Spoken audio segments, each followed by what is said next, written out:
Royal Enfield bike पर बैठकर IPS Nandita कुमारी अपनी बहन अंजलि की शादी की साड़ी खरीदने अकेले बाजार जा रही थी। उसने सिंपल सा सलवार सूट, पैरों में साधारण जूती, चेहरे पर सादगी, ना कोई बॉडीगार्ड, बस एक आम लड़की की तरह अपनी बुलेट बाइक से बाजार पहुंची। उसे देख आसपास के दुकानदार पहचान भी ना पाए कि कौन आई है। उसने अपनी बुलेट बाइक को सड़क के किनारे खड़ी किया और सीधे उसी पुरानी कपड़ों की दुकान पर गई जहां से वह पहले भी कई बार अपनी मां के साथ आ चुकी थी। आईपीएस नंदिता धीरे धीरे दुकान में दाखिल हुई। दुकान बड़ी नहीं थी, लेकिन चारों तरफ रंग बिरंगी साड़ियों के थान सजे थे। काउंटर पर मालिक हिसाब किताब में उलझा था और करीब 20 साल का एक लड़का ग्राहकों को साड़ियां दिखा रहा था। नंदिता को आते देख किसी ने खास ध्यान नहीं दिया। सबको लगा कोई आम सी ग्राहक होगी।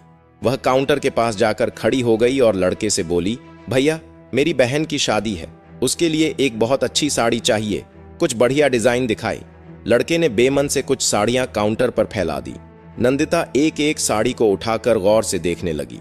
उसे कभी रंग पसंद नहीं आता तो कभी बॉर्डर नहीं। उन्होंने एक साड़ी को देखकर कहा, यह रंग बहुत हल्का है, अंजलि पर खिलेगा नहीं, इसका बॉर्डर बहुत पतला है, शादी के हिसाब से जचेगा नहीं। फिर नंदिता ने एक और साड़ी को पलटकर कहा, अरे यह तो बहुत ज्यादा छटक है, दुल्हन को थोड़ा सोबर दिखना चाहिए। इसी तरह आधा घंटा कब बीत गया पता ही नहीं चला। दुकान में ग्राहकों की भीड़ बढ़ने लगी थी। लड़के के चेहरे पर अब झुंझलाहट साफ झलक रही थी। उधर प्यारेलाल भी अपनी मोटी ऐनक के पीछे से बार बार नंदिता को घूर रहा था। फिर वह थोड़ा रूखेपन से कहा, सब एक से बढ़कर एक पीस हैं मैडम जी, इनमें से ही कोई ले लीजिए। लेकिन नंदिता का दिल मान ही नहीं रहा था। उनके लिए यह सिर्फ एक साड़ी नहीं थी, यह उनकी बहन के लिए उनका प्यार, उनका दुलार था। उन्होंने शांत स्वर में जवाब दिया, मुझे कोई जल्दी नहीं है भाई साहब, मेरी बहन की शादी का मामला है, सबसे अच्छा ही चाहिए। तो प्यारेलाल ने धीरे से लड़के को इशारा किया। लड़का बड़बड़ाता हुआ तहखाने की ओर गया और कुछ ही देर में नए बंडल उठाकर ले आया और काउंटर पर रख दिया। अब काउंटर साड़ियों से भर चुका था। नंदिता एक एक साड़ी खुलवाकर देख रही थी और प्यारेलाल का पारा चढ़ता जा रहा था। लड़का धीरे से अपने मालिक के कान में फुसफुसाया, आधे घंटे से दिमाग खराब कर रखा है, एक साड़ी तो पसंद आ नहीं रही।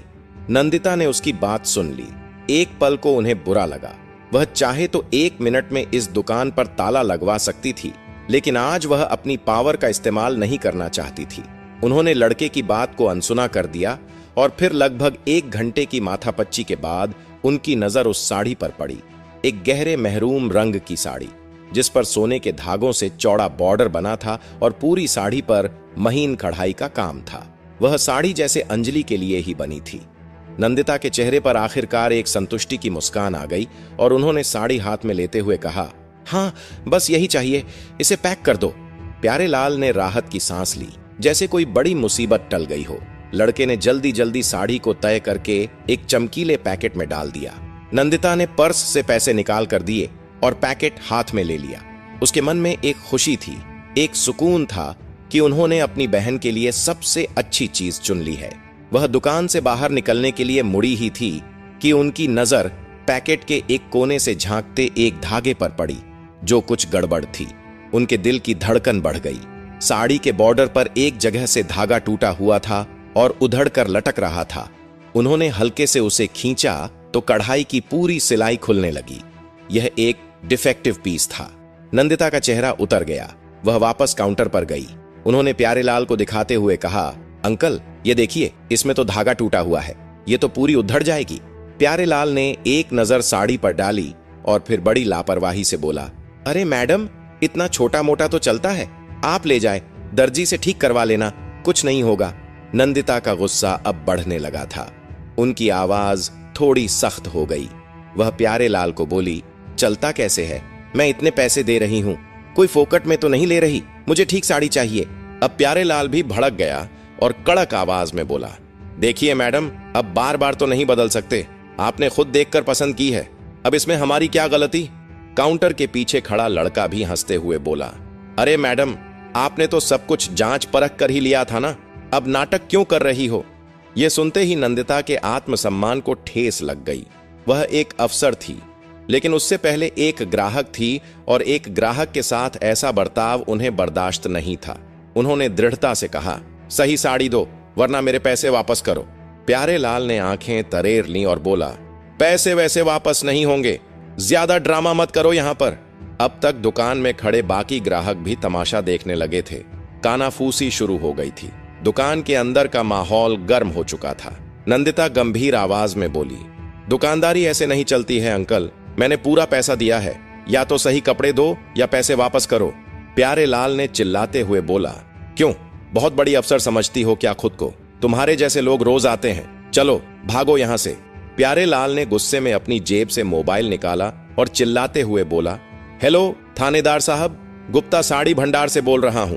यहां एक औरत बिना वजह झगड़ा कर रही है, दुकान में हंगामा मचा रखा है, जल्दी किसी को भेजिए। फोन करते ही भीड़ में फुसफुसाहट और तेज हो गई। अरे इसने तो पुलिस ही बुला ली। नंदिता ने कुछ नहीं कहा।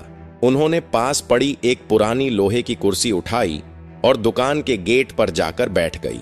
यह उनके आत्मसम्मान की लड़ाई बन चुकी थी। वह पीछे नहीं हट सकती थी। वह उस कुर्सी पर शांति से बैठी थी, जैसे किसी तूफान के आने का इंतजार कर रही हो। मन में एक भरोसा था। उन्होंने खुद से कहा, कोई बात नहीं, पुलिस आएगी, मुझे पहचान लेगी और यह सारा तमाशा 1 मिनट में खत्म हो जाएगा। आखिर वह इसी जिले की आईपीएस नंदिता थी। हर थानेदार, हर दरोगा उन्हें पहचानता था। पूरा पुलिस डिपार्टमेंट उन्हें सलाम करता था। लेकिन शायद किस्मत को आज उनकी परीक्षा लेनी थी। 10 मिनट बाद पुलिस की एक पुरानी जीप धूल उड़ाती हुई दुकान के सामने आकर रुकी। जीप से एक इंस्पेक्टर दिलीप राणा और 2-3 सिपाही नीचे उतरे। इंस्पेक्टर दिलीप राणा की तोंद बाहर निकली हुई थी और चेहरे पर एक अजीब सी अकड़ थी। भीड़ उन्हें देखकर किनारे हो गई। प्यारेलाल दौड़कर इंस्पेक्टर दिलीप राणा के पास गया। उसने नंदिता की तरफ इशारा करते हुए कहा, साहब, यही है वह औरत जो बिना बात के झगड़ा कर रही है, हमारी दुकान का माहौल खराब कर रही है। इंस्पेक्टर दिलीप राणा ने बिना कोई सवाल पूछे नंदिता को ऊपर से नीचे तक घृणा भरी नजरों से देखा। नंदिता अभी भी कुर्सी पर बैठी थी। उनके चेहरे पर थकान थी, लेकिन आंखों में एक उम्मीद भी थी कि अब सब ठीक हो जाएगा। तभी इंस्पेक्टर दिलीप राणा ने गरज कर पूछा, कौन हो तुम? क्या तमाशा लगा रखा है यहां? नंदिता ने शांत होकर जवाब दिया, तमीज से बात करो। फिर उन्होंने कहा, मैं नंदिता कुमारी हूं। इंस्पेक्टर दिलीप राणा अकड़ कर बोला, नंदिता कुमारी हो तो क्या हुआ?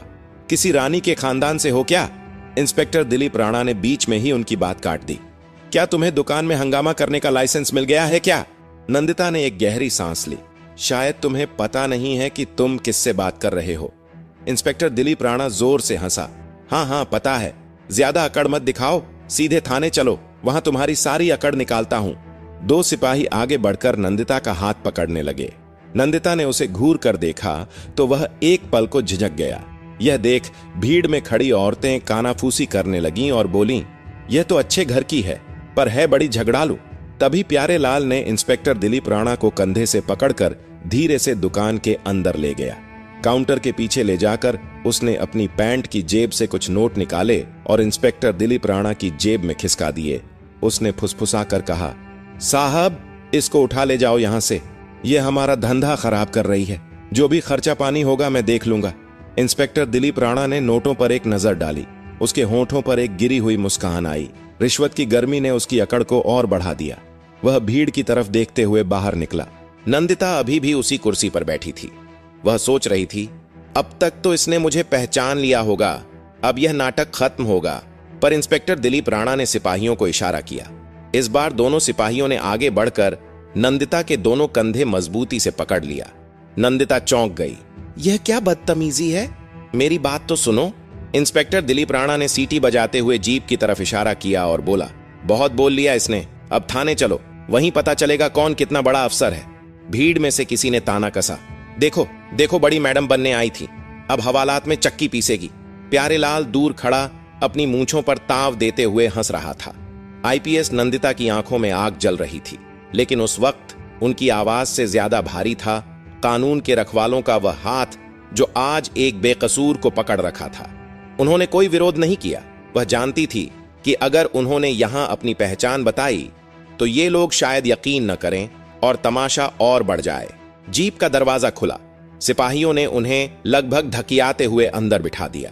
जीप का दरवाजा बंद हुआ और उनकी इज्जत, उनका पद सब कुछ उस बंद दरवाजे के पीछे कैद हो गया। गाड़ी जैसे ही गली से बाहर निकली, प्यारेलाल ने राहत की सांस ली। आईपीएस नंदिता कुमारी की इज्जत को थाने के रास्ते पर घसीटा जा रहा था। पुलिस जीप धूल उड़ाती हुई थाने के गेट पर आकर रुकी। यहां बाजार की भीड़ तो नहीं थी, बस कुछ मुजरिमों के रिश्तेदार और पुलिस वाले थे।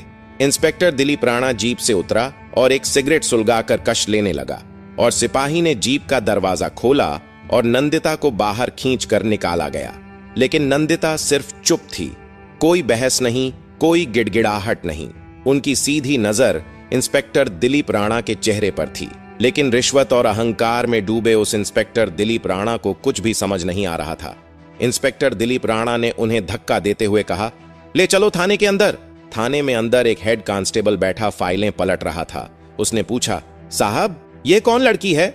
इंस्पेक्टर दिलीप राणा ने घमंड से कहा, ये बहुत बड़ी तोप बनी फिरती थी, एक दुकानदार से झगड़ा कर रही थी। ऐसे ही लोग शहर में दंगे करवाते हैं। इसे हवालात में डालो, सारी गर्मी निकल जाएगी। नंदिता ने एक आखिरी बार कोशिश की। मैं नंदिता कुमारी हूं, हेड कांस्टेबल ने बीच में ही टोक दिया। नाम पता बाद में कागज में लिख लेंगे मैडम, पहले अंदर चलिए। एक सिपाही ने लोहे का एक भारी गेट खोला और उन्हें हवालात में डाल दिया। अंदर सीलन भरी हवालात थी, दीवारों से पपड़ी उतर रही थी और हवा में एक अजीब सी बदबू थी। नंदिता ने एक गहरी सांस ली। यह वही हवालात थी जिसका उन्होंने कुछ दिन पहले ही निरीक्षण किया था। आज वह खुद इसमें एक कैदी बनकर खड़ी थी। हवालात की दीवारों पर नंदिता के चेहरे की परछाई कांप रही थी और मन ही मन सोच रही थी कि कितने नीचे गिर चुके हैं ये लोग। इनकी किए की सजा जरूर दूंगी। ये कैसा इंसाफ है जो सच और झूठ में फर्क नहीं कर सकता।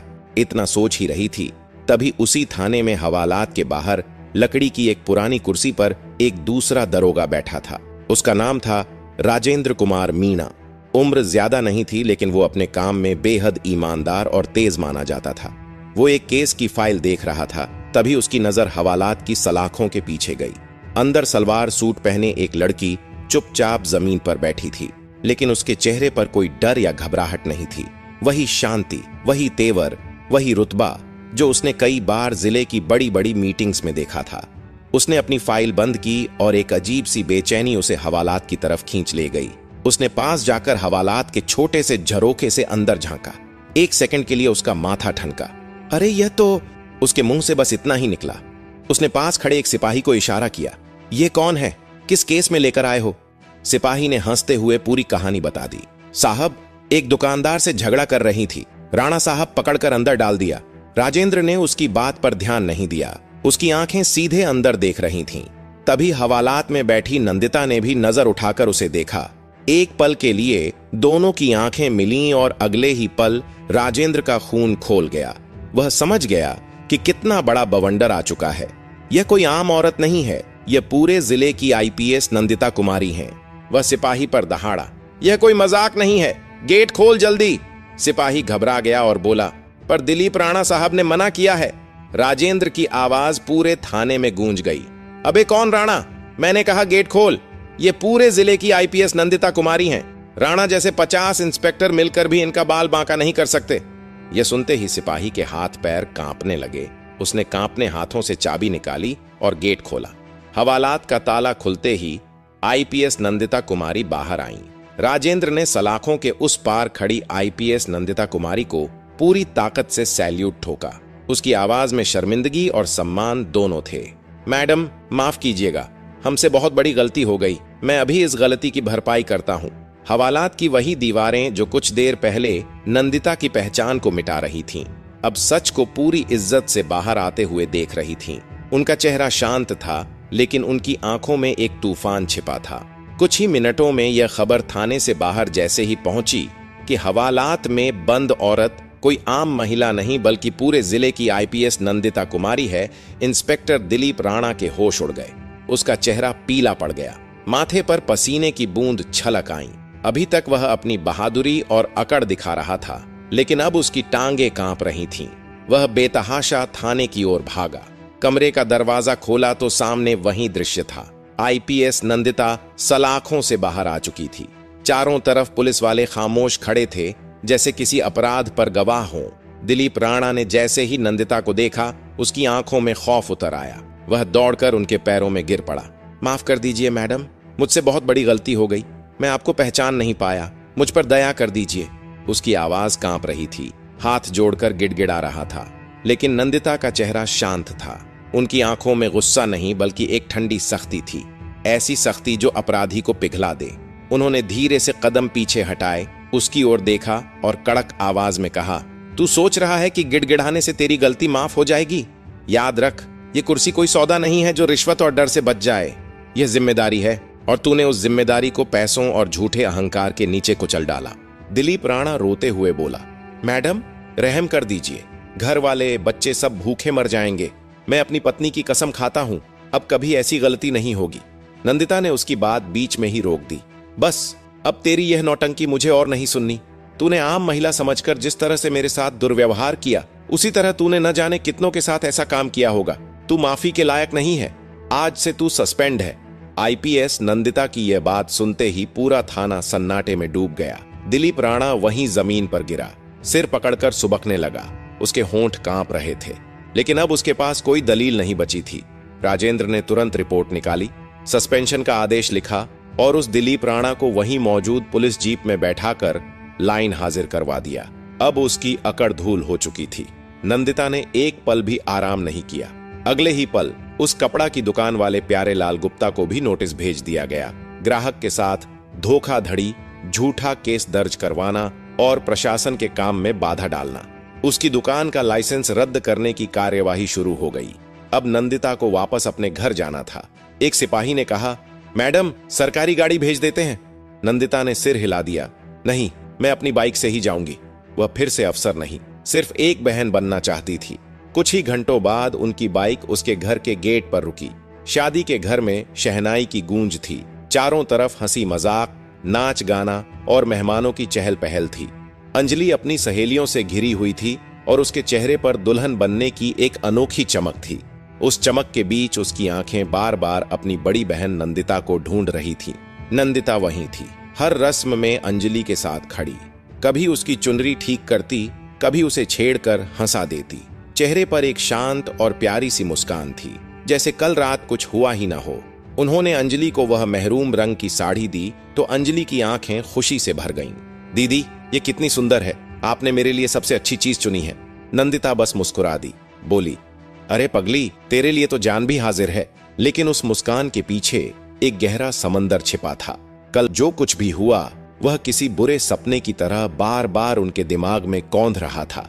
वह हवालात की सीलन भरी बदबू, वह दिलीप राणा की गिरी हुई हंसी, प्यारे लाल का घमंडी चेहरा और भीड़ की वह चुभती हुई निगाहें, सब कुछ उनकी आत्मा पर किसी घाव की तरह ताजा था। उन्होंने उस अपमान के घूंट को पिया जरूर था, लेकिन वह उनके गले में अटका हुआ था। वह मुस्कुरा रही थी, लेकिन उनका मन बेचैन था। नंदिता को बेचैन देख अंजलि को कुछ डाउट होने लगा। अंजलि ने धीरे से उनका हाथ हिलाया और मुस्कुराकर बोली, दीदी, आप कहां खोई हुई हैं? उसकी आवाज ने नंदिता की सोच को तोड़ दिया। नंदिता चौंक कर हकीकत में लौटी। कहीं नहीं अंजलि, बस देख रही हूं, मेरी गुड़िया आज कितनी सुंदर लग रही है। उन्होंने बड़ी सफाई से बात को टाल दिया। वह अपनी बहन की जिंदगी के सबसे बड़े दिन में किसी भी तरह की कड़वाहट घोलना नहीं चाहती थी। जब सब लोग संगीत और नाच गाने में डूबे थे, नंदिता अकेले छत पर चली गईं।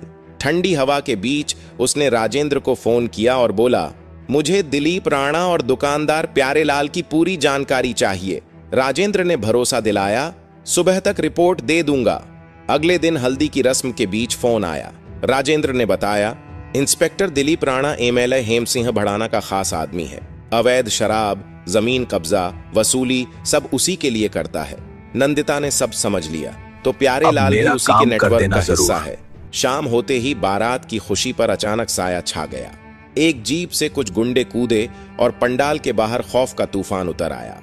उनके लीडर मंगल ने चिल्लाकर शादी रोकने को कहा, रोको यह शादी। उसकी आवाज में इतनी धमकी थी कि संगीत तुरंत बंद हो गया। पूरे पंडाल में सन्नाटा छा गया। उसने सबके सामने अंजलि पर इल्जाम लगाया कि उसने उसके भाई जग्गा पहलवान से 10 लाख रुपए उधार लिए हैं और अब वह पैसे लौट आए बिना शादी करके भागना चाहती है। दूल्हे के घर वाले सख्ते में आ गए और मेहमान कानाफूसी करने लगे। अंजलि, जिस पर कुछ देर पहले खुशियों के फूल बरसाए जा रहे थे, अब उस पर झूठे इल्जामों की कीचड़ उछाली जा रही थी। वह फूट फूट कर रोने लगी। नंदिता का खून खौल उठा। वह जानती थी कि यह एमएलए हेम सिंह भड़ाना की घटिया चाल है। नंदिता एक शेरनी की तरह आगे बढ़ी। उसकी आंखों में ना कोई डर था, ना कोई घबराहट, बस एक सर्द गुस्सा था। क्या सबूत है तुम्हारे पास? उसकी आवाज शांत लेकिन इतनी पैनी थी कि मंगल भी एक पल को ठिठक गया। मंगल ने कुछ नकली स्टैम्प पेपर हवा में लहराए। नंदिता ने कहा, अच्छा तो अपने जग्गा भाई का नंबर दो, मैं अभी उससे बात करती हूं। यह सुनकर गुंडे घबरा गए। वह तो शहर से बाहर है। तो फिर यह कचरे के टुकड़े मुझे मत दिखाओ। नंदिता ने कागज छीनकर उसके मुंह पर फेंक दिए। अब तुम्हारे पास दो रास्ते हैं, या तो चुपचाप यहां से निकल जाओ, या मैं अभी फोर्स बुलाकर धोखाधड़ी, मानहानि और एक पब्लिक सर्वेंट के परिवार को धमकाने के जुर्म में तुम सबको अंदर करवा दूंगी। पब्लिक सर्वेंट का नाम सुनते ही गुंडों के होश उड़ गए। उन्हें अंदाजा नहीं था कि वह किससे पंगा ले रहे हैं। 1 मिनट के अंदर वह सब दुम दबाकर भाग गए। माहौल संभल तो गया, लेकिन जश्न का रंग फीका पड़ चुका था। नंदिता ने दूल्हे के पिता से हाथ जोड़कर माफी मांगी और उन्हें यकीन दिलाया कि उनकी बहन बेकसूर है। उन्होंने वादा किया कि वह इस साजिश की जड़ तक पहुंचेगी। उस दिन नंदिता ने ठान लिया था कि हेम सिंह भड़ाना ने उनकी बहन की इज्जत पर हाथ उठाकर अपनी बर्बादी को दावत दी है। अंजलि की विदाई के बाद घर की खामोशी नंदिता के गुस्से को और बढ़ा रही थी। अगले ही दिन उन्होंने सबसे पहले प्यारेलाल को गिरफ्तार किया। सरकारी गवाह बनने का दबाव डाला। डर के बावजूद प्यारेलाल चुप रहा, लेकिन जब उसने देखा कि नंदिता ने हेम सिंह भड़ाना के दाहिने हाथ जग्गा पहलवान के अवैध जमीन कब्जों पर बुलडोजर चलवा दिया, तब प्यारेलाल टूट गया। उसने हेम सिंह भड़ाना के राज खोले। बताया कि एक काली डायरी है जिसमें हर रिश्वत, हर धंधे का पूरा हिसाब लिखा है। वह डायरी उसके फार्म हाउस में छिपी थी। नंदिता ने आधी रात को ऑपरेशन मिशन चलाया। बिना सायरन और रोशनी वाली पुलिस गाड़ियां फार्म हाउस पहुंची। दरवाजे तोड़े गए। गार्ड्स हथियार डालने पर मजबूर हुए। नंदिता सीधे हेम सिंह भड़ाना के कमरे में पहुंची। नींद से चौंक कर वह चिल्लाया, आईपीएस नंदिता, तुम्हारी हिम्मत कैसे हुई? नंदिता ने सर्च वारंट उसके चेहरे पर फेंकते हुए कहा, कानून को काम करने के लिए इजाजत की जरूरत नहीं होती। फार्म हाउस की तलाशी में करोड़ों की नकदी और वह काली डायरी बरामद हुई। नंदिता ने डायरी उठाकर ठंडी आवाज में कहा, खेल खत्म एमएलए साहब। हेम सिंह भड़ाना उसी रात गिरफ्तार हुआ। अगले दिन मीडिया में डायरी और गवाही के सबूत पहुंचे। अदालत में प्यारेलाल की गवाही और डायरी के पन्नों ने पूरा गिरोह सलाखों के पीछे पहुंचा दिया। शहर ने बरसों बाद चैन की सांस ली। अपराध का साम्राज्य ढह चुका था। शाम को अंजलि ने छत पर नंदिता से कहा, दीदी मुझे आपके लिए डर लगता है। नंदिता मुस्कुराई, उसका हाथ थामा और बोली, मैं अकेली नहीं हूं अंजलि, मेरे साथ कानून है, सच्चाई है और तेरी दुआएं हैं। ये वर्दी सिर्फ कपड़ा नहीं, एक कसम है और मैंने अपनी कसम निभाई है। डूबते सूरज की रोशनी में उनकी वर्दी चमक रही थी। ये वर्दी अब सिर्फ वर्दी नहीं, बल्कि इंसाफ और इज्जत की जीत की पहचान बन चुकी थी। दोस्तों, कैसी लगी हमारी वीडियो? अगर आपको हमारी कहानी पसंद आई तो वीडियो को लाइक जरूर करें, अपने संबंधित लोगों को शेयर जरूर करें। हमारी वीडियो के लिए आपका अनुभव कमेंट बॉक्स में जरूर दें और आगे भी ऐसी वीडियो देखने के लिए चैनल को सब्सक्राइब करें और बने रहें फिल्मी टेल्स के साथ। हमारी वीडियो बनाने का उद्देश्य सिर्फ मनोरंजन तक ही सीमित है। न हम किसी की जाति को ठेस पहुंचाना चाहते हैं, न हम किसी के धर्म को। हमारा उद्देश्य है भारत को भ्रष्टाचार से दूर रखना। हम आपकी सेवा में हाजिर हैं। मिलते हैं अगली वीडियो में।